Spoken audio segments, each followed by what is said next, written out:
As we're joined for our second guest of our senior Falcon Time speaker uh, series, my friend Kysia Owens, founder of Branches of Faith, Zeremiah's Safe Haven. One of my favorite people ever. One of the first parents I ever had in my career 13 years ago, and parent of one of my first students I ever had, the amazing Zeremiah Smith. So we thank you so much for taking some time for us today. I've got a room full of all seniors in here with me today at Velma Jackson, getting ready to graduate, start facing some new challenges, start facing some new mental health triggers, start facing or have their friends even facing some things. So, really glad to have this conversation about changes that are going to come. It's not a matter of if they come, it is they are going to come. And even if it doesn't help them, it can help somebody in their family, help one of their friends. So, thank you so much for taking some time for us today. You're more than welcome. I'm glad to be here. Now, just tell us the background of how this came about, and about your amazing son. That was one of my first students, and kind of the story of how all this came about, to have branches of faith. Branches of Faith was designed after I lost my son in 2018. I had to make a choice if I wanted to stand and make a purpose to be his voice, or can I just sit and be depressed and cry all the time? So I decided I wanted to stand, make a stand for those that feel like they have no voice, and I wanted to be their voice for them. And so I created Branches of Faith, Jeremiah Safe Haven. But I'll tell you a little bit more how the branches part stands out as I speak.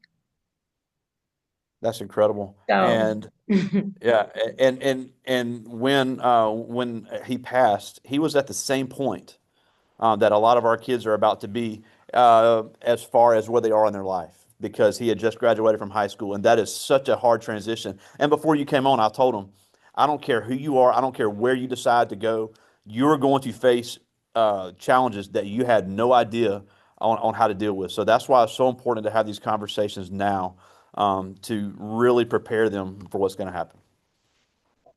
yes. A lot of people feel like that. Um, they don't put a name in the face with it, or to feel like that they are exempt, and really they're not exempt, because depression, anxiety, mental illness does not have a face with it. It doesn't really have a name with it. We all deal with it in our own way. It's just basically how you get up and push. And sometimes some people can't push, and sometimes they do give up. But even in the midst of it, you still have to kind of continue to push. And if you can find that support system that can help you in that lowest point of your life, then please reach out to them. Yeah, and you know what? I get so offended when I hear or see people say, "Well, black people don't kill themselves. Black people don't get depressed." And not only it's offensive to people like you that have lost a child, and it's offensive to other people that have lost family members, but it's just a false narrative, because mental health is the ultimate equalizer for everybody. Everybody on this planet, no matter who you are, will face a mental health struggle. And obviously some are greater than others, but it's all in how you react to it and how you use the resources that a lot of people don't understand they have. Pretty much every student that's here with me now has said they want to go to college at different places: Mississippi State, Ole Miss, Hines, Holmes, East Central, Jackson State, Alcorn. All, we support them in their decisions on what they want to do. But it's important to understand the resources that are available. There are free mental health services on all of those campuses that they have access to at all times. So there are trained, because that's the thing you hear a lot is, well, I want help, but I can't afford it. I want help, but I don't know where to get it. So these campuses, when you are making that transition to being a college freshman, those mental health services are there for you for absolutely free when you are on campus. Yeah, it is. And you have to utilize everything that they do have, the counseling session, or even if you feel like, okay, I can't talk to the counselor part right now. And if you find one professor that you can combine in, hey, reach out to them. Even if it's an old teacher that from high school that you need to get in touch with, do that, because it only takes that one person to help you get through that storm. And and it always and I tell people this is that it's just like the storm that we have just with the bad weather. It gets real dark outside. It gets real gloomy outside. The trees falling. But if you just sit still, and by the time it's over in a couple of hours, guess what come out? The sun comes out. So sometimes I have to remind myself that is just how life is. Yeah, and um, it really is. And something else I think a lot of people don't realize, I almost forgot, is the 988 hotline, which is available 24 hours a day, 7 days a week. And it has trained professionals, and it's 100% free. It's where, if you ever are in a mental health crisis, no matter who you are, 988 can not only talk you through whatever crisis you're having, they can point you to resources that can help you. The state of Mississippi, the United States, has seen that this is a crisis and really is providing more and more resources now than ever before. Okay. So with 988, I will say this. You do not have to give your name. You do not have to give your age. The only time that we will ask you for all those things if we feel like that you are in immediate danger of yourself or others, and we need to get you some immediately help to you. And we also and you could just say, hey, I am thinking about it or I'm not thinking about it. I really just need somebody to talk to. And it's 24, 7 days a week. I mean, it could be at 12 o'clock at night, 1 o'clock. You can't sleep because you're stressing over a test you got. You can call us and talk to us. It is someone on the line all the time that could take your call. And again, you don't have to give your name, your age, or anything. It is non-judgmental. So that you don't even have to worry about if they're gonna call you back or if they're gonna track you down. None of that gonna happen. So you just say, "Hey, I need to talk," and we're here to listen. Now, obviously, I think it would be extremely disrespectful if we didn't tell the story of Zeremiah. Like we said, one of the first students I ever had in my life, in my career, when I started at Jim Hill High School in 2013, when he was in ninth grade. And I always called him my bow tie man because he loved to wear his bow ties. He was a member of the band of distinction there at Jim Hill.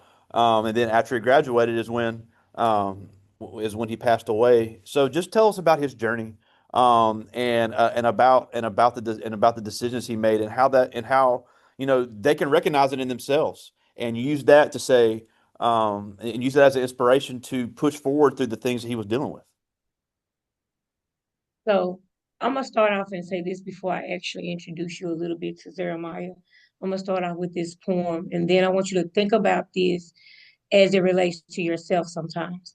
The world is a blanket, but I can never get warm. I'm feeling alone with no place to go, but the world is around. I just can't connect. I cry, but no one understands. I laugh, but no one is laughing with me.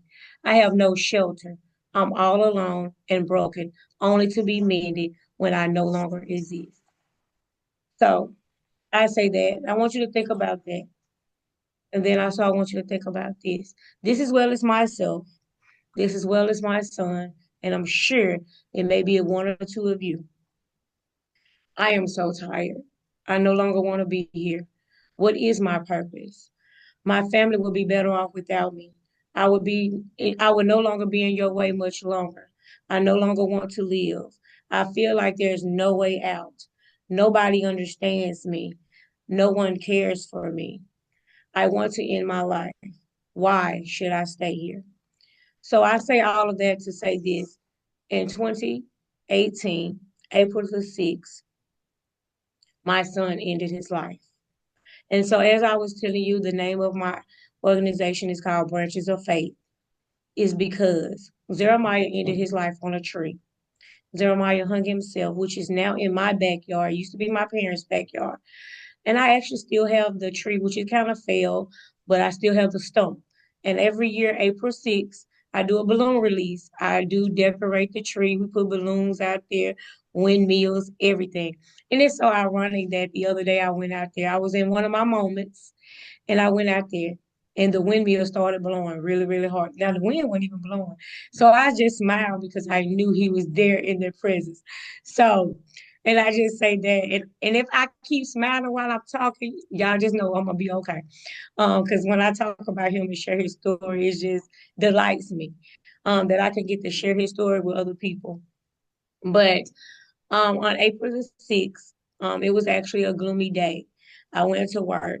I didn't wake him up that morning, and I was intended to call him on lunch. but I didn't. I was like, let me run off on my lunch break and come on back. I didn't take him, I didn't really wake him up, like I said, and let him have his moment. But that particular day, he did not call me back. He didn't call me, rather, like he normally do.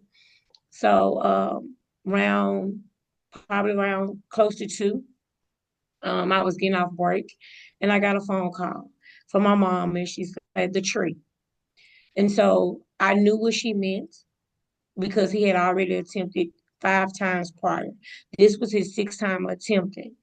And so I kind of knew what she meant. And all I kept asking her was, is he still alive? And she just kept saying, the tree, the tree. So again, on April 6, 2018, he was 20 years old. He did attend Hines and Pearl.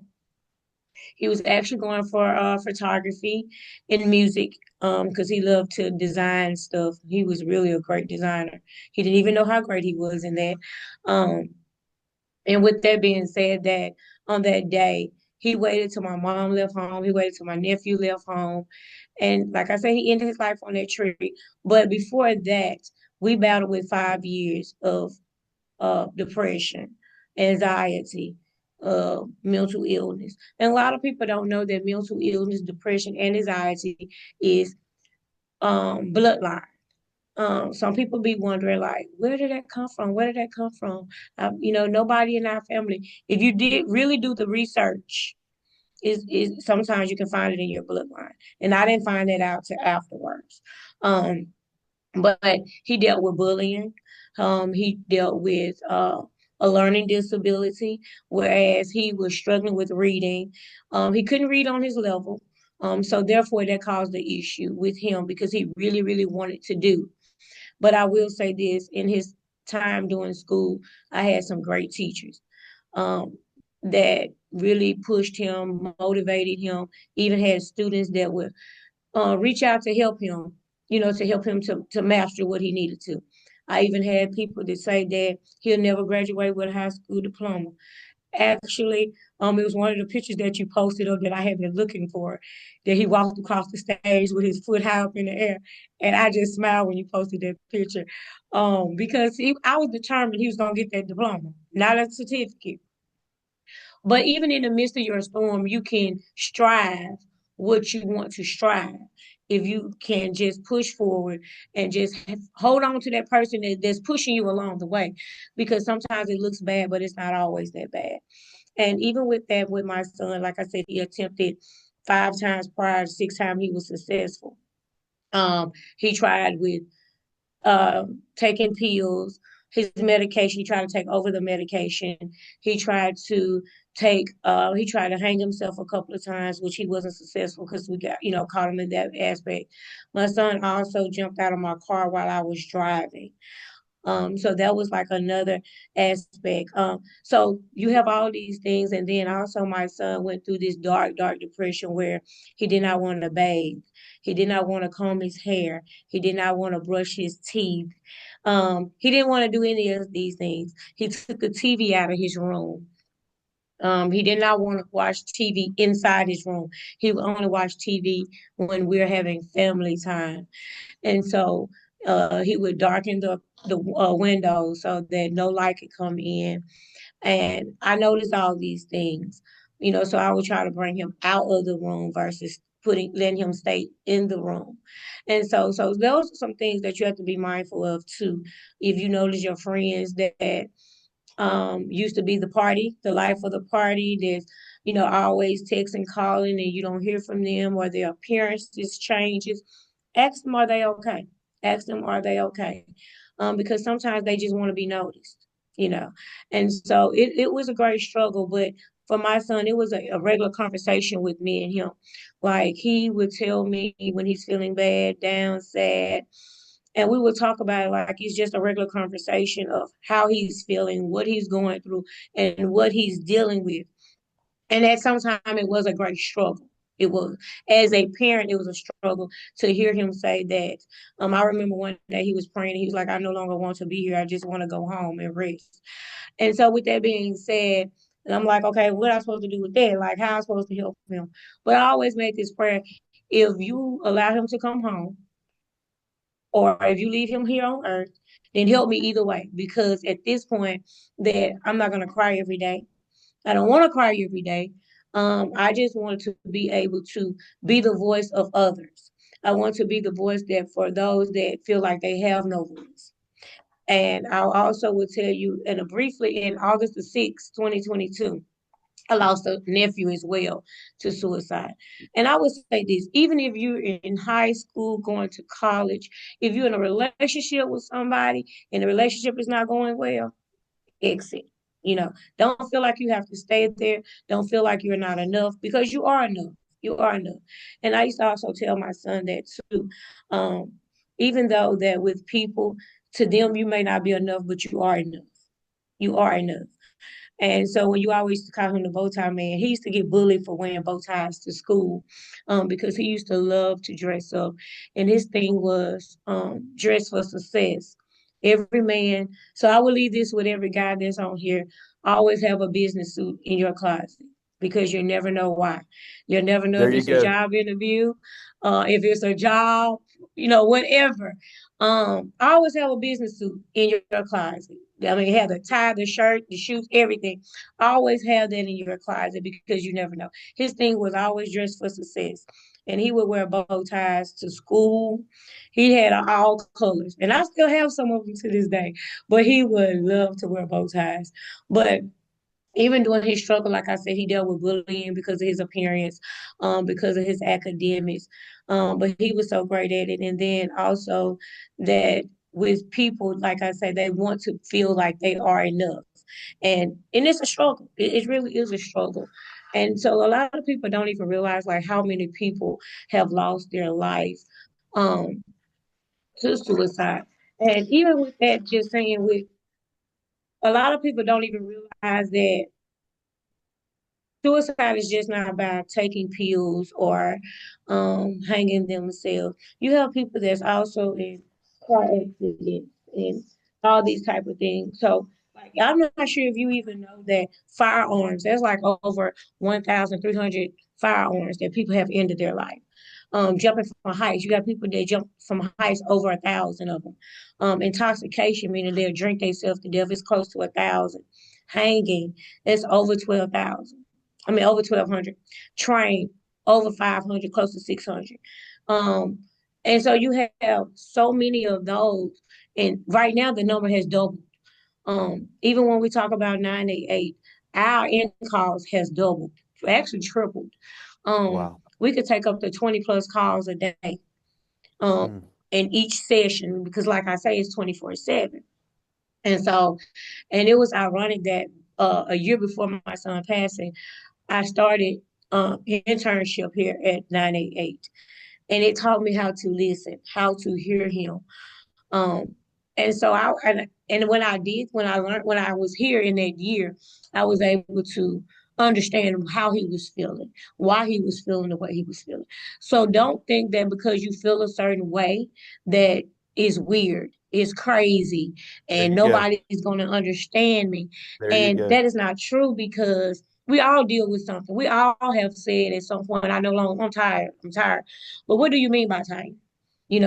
My son used to tell me he was tired, and I realized at that moment when he said I was tired was meaning that he no longer wanted to be here. But then at some point, some people when they say that, it's not that they want to leave here; they're just trying to figure out how to end that pain.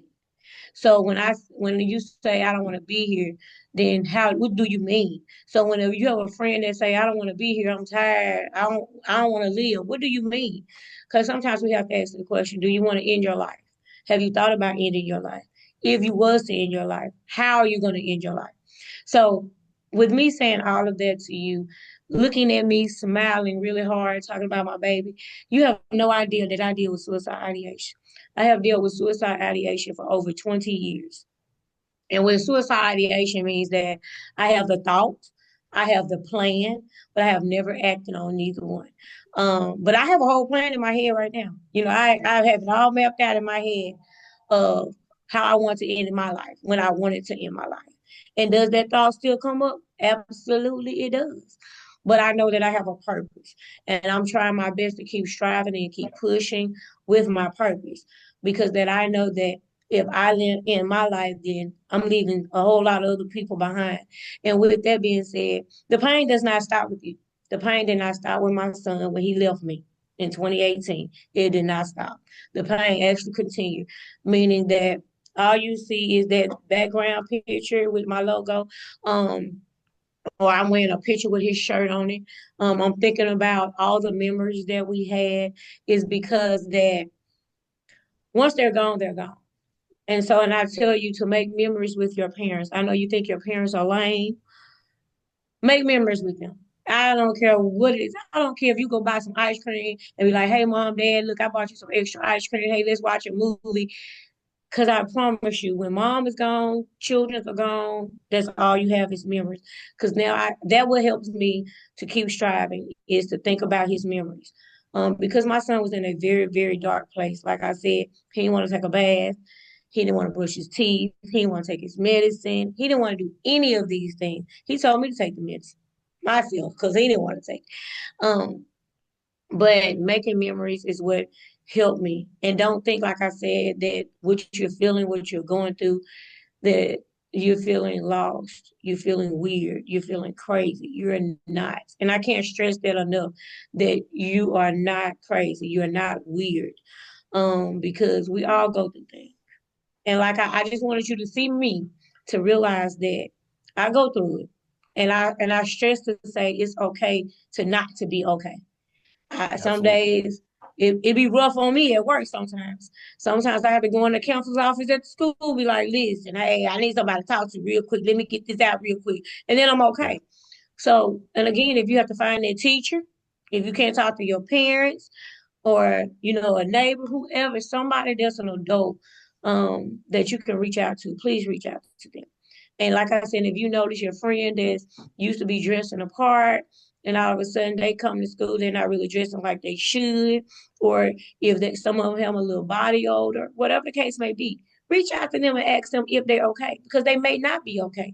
And you may be just that one person that could help them to motivate them and to help them push forward because we're not, everybody thinks that they're by themselves, and we're not. We're in this fight together. This is not a There you one go. man fight. This is a all fight. Like we're all in this fight together, and it's hard, and it's a struggle, but yet we can all keep striving if we work together. So, Absolutely. um, but like I said, that please, and I can't stress this enough, please reach out. And if your friends tell you to keep a secret, um, it's like if you know, you tell. And if you see something, you tell it. And if they tell you, hey, I thought myself, whatever, or I'm thinking about killing myself, or I don't even see what the purpose. That is one secret you do not keep. I don't care what it is, who it is. That is one secret you do not keep. And I stress that you do not keep that secret. Because you think about if that was to happen, how could you deal with that? How could you cope with that? How could you live with that? And so, Yeah. and I'd I much don't, rather have a and friend that was also, mad at me. I'd much rather have a friend that was mad at me for a little while than one that was gone because I didn't ask for help. right. And so you have to reach out to somebody like, hey, so and so said this, John said this, and it kind of made me feel this type of way. So even with you, and I want you to think about as we summing things up. If you're going through something, if you're dealing with something, um, who can you reach out to? So I want you to kind of like get you like a little notepad, write, type it in your phone because I know y'all have like the little notes in your phone. Write down if I'm feeling down. Who can I reach out to? Who can I talk to? Who is my favorite teacher? Even if you left, like, hey, get an email. Or if you have their number, you keep that number on speed dial, like, hey, I'm feeling this type of way, or whatever the case may be. Because sometimes that and also, I will say this: there's nothing wrong with therapies. There's nothing wrong with getting a counselor. Baby, they like a paid best friend. It's like you take asking your friend to go out to lunch and they ain't got no lunch money, and you buying them something to eat. Hey, do that, and it's okay. So, and I do stress that my son also, we did the counseling, we did the therapy, we did the psychiatrist, and even with his psychiatrist, he went a week before he ended his life, and she missed it. And she blamed herself, and I'm like, please don't blame yourself because it wasn't meant for you to see. It was not meant for you to see. It wasn't meant for me to call him that day. So, but with that being said, is that if I can save someone, if I can give them some encouraging word, if I can motivate them, if I can push them, if I can encourage them in any type of way, that is my goal to do so because we are all here to help each other and to push each other and to motivate each other. Because again, this is not a one man fight. This is an all fight. This is an Yeah. all fight because there's so many people that's losing their lives because of silence, and we have to end the silence. Yeah, and I'm glad you mentioned about because I agree 100%. It doesn't mean you're crazy. It doesn't mean you need to be committed. It doesn't mean that you're weird. Somebody has felt that way before, and I'm glad you mentioned about find people to talk to. And I got to give a shout out to my friend Dion Walker Evans over at Hines Community College. She's a mental health therapist on the Raymond campus, and we have a few that are going to be going to school there. And she always tells me, "Tell your kids, come talk to me." And they think I talk a lot. That woman will talk to anybody about anything. And she said, just come talk to me about something. And I promise if there's any problem, we can work it out. And my other thing is, look, if you own these college campuses, you've already paid for it. So you might as well, all these fees you're paying and those mental health service fees are Most included. definitely. Yeah, Right. so it's something you've already paid for, so make the use of it. And even if you're not feeling, even if you're not having those suicidal thoughts, even if you're confused about things, some people's parents didn't go to college. They need somebody to help them talk through things. They need somebody to help them adjust. And you heard me say it when I was 18. I was like, man, I got this. I got there. I didn't know a lick. It is such an adjustment, and I think it's the biggest adjustment these kids are going to have to make. Now, I do have a few questions I want to get to, and these are good because I'm glad Go they're ahead. thinking about where you're coming from. This first one is Kiana May, and these are all seniors. This is Kiana May. She's a member of our band, just like my man Pee Wee was. Great musician. And she asked, "How has channeling your grief into this work affect your own healing journey?" For me, it's a self healing. Like even talking to you guys on Zoom, when I do go out and set up event tables, or if I go and do speaking engagements, it's a self healing for me because sometimes we can have hidden trauma. Like it took me a while to go to the grocery store because me and him used to go to the grocery store a lot. So I kind of gotten out of there and started going back to the grocery store. I haven't started back cooking. My oldest son tell me all the time, Mom, when you gonna cook? So I'm still having challenges with that. So again, it's okay not to be okay. So I'm telling you, Absolutely. I still have challenges. I still have challenges. I haven't cooked like I haven't cooked a full course meal, but I'll cook like odds and ends stuff, but not like a whole full meal. But But when speaking when you out, do, when you do, I want to play. well, that'll work. That'll work. But speaking, it helps me. It's my push because I know that maybe somebody out there that will hear a word from me that will I can push them and motivate them and to let them know that they're not by themselves. So that what helps me in my self journey healing because I'm still in that journey. That's awesome. This is Kaylee Luckett. She's one of our cheerleaders here. Unbelievable singer as well. So also a great musician. Um, she asked, "Has your religion or spiritual connection been a driving factor of your ministry?" Most definitely, most definitely. First off, I would say to whom you serve. Don't want to defend any one religion. But for me, I always put God first, always.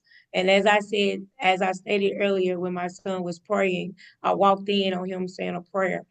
And he said, God, I'm ready to come home. This is just a traveling place. I have seen and done all I can see. The people here are mean and cruel, which people can be mean and cruel. But to hear that prayer, I ask God to help me to help others. If you leave him here, help me help him. But if you take him to let me help others. And so that is what I've been striving for. And that's why I created, again, branches of faith. Zeremiah, safe haven, meaning that you're safe with me. And we're going to fight this fight together. And we're going to push together. And this is not an ending road. This is just the beginning of your journey. But yet we're going to have a great journey, even in That's awesome. spite of. This is Morgan. I got one more. This is Morgan Thompson. She's our Miss Velma Jackson, one of our incredible athletes here.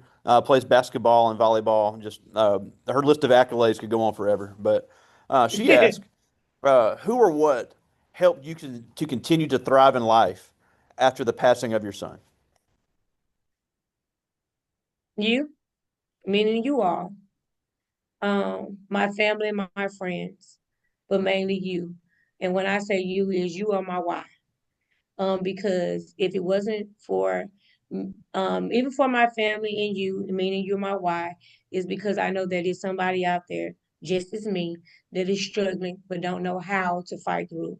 Just as the way my son struggled and felt like there was no way out.